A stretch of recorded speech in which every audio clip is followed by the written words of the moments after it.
দেখুন, আমাদের একটা জিনিস বুঝতে হবে, সব পেশার প্রতি সম্মান থাকা উচিত, কিন্তু সব পেশা সবার জন্য নয়।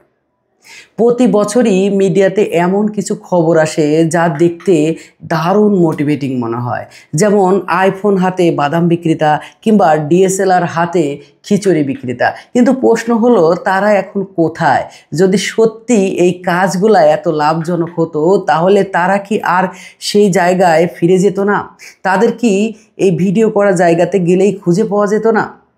না, তাদেরকে ওইদিকে খুঁজে পাবেন না, কারণ এটা হচ্ছে লোভনীয় বিজ্ঞাপন। কিন্তু এই বিজ্ঞাপনে অনেক মানুষের জীবন ধ্বংস হয়ে যায়। এই ধরনের খবর অনেক সময় মিডিয়ায় প্রচারের স্বার্থে তৈরি করে।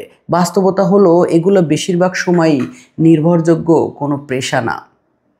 তবে যদি আপনারা একটা পরিষ্কার প্ল্যান করতে পারেন, বা আপনার যদি একটা পরিষ্কার প্ল্যান থাকে এবং 50,000 টাকার জন্য আপনাকে কোনো ছোট কাজ করতে হয়, সেটা অবশ্যই প্রশংসনীয়। কিন্তু এই পেশাগুলা যদি সরাসরি ভালো বেতনের চাকরির বিকল্প হিসেবে দেখতে হয়, তাহলে মোটেও বাস্তবসম্মত নয়।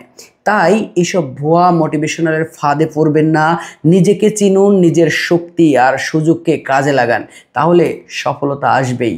অন্যের সফলতার গল্পে নিজের সফলতা খুঁজতে যাবেন না, তাহলে বিশাল চিন্তার সাগরে হারিয়ে যাবেন এবং নিজের প্রতি নিজের দুর্বলতা বুঝতে পারবেন এবং নিজের প্রতি নিজের ঘেন্না হওয়া শুরু হবে। আমি কেন পারি না, আমি কেন পারি না। কিন্তু আপনার ভিতরে জেগে থাকা সূর্য উজ্জ্বলতা পাবে না যখন আপনি অন্যের মোটিভেশনে মুগ্ধ হয়ে তার মতো করে জীবনযাপন করতে চাইবেন।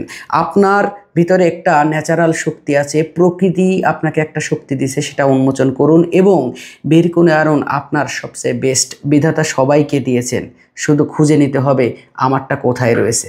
ধন্যবাদ।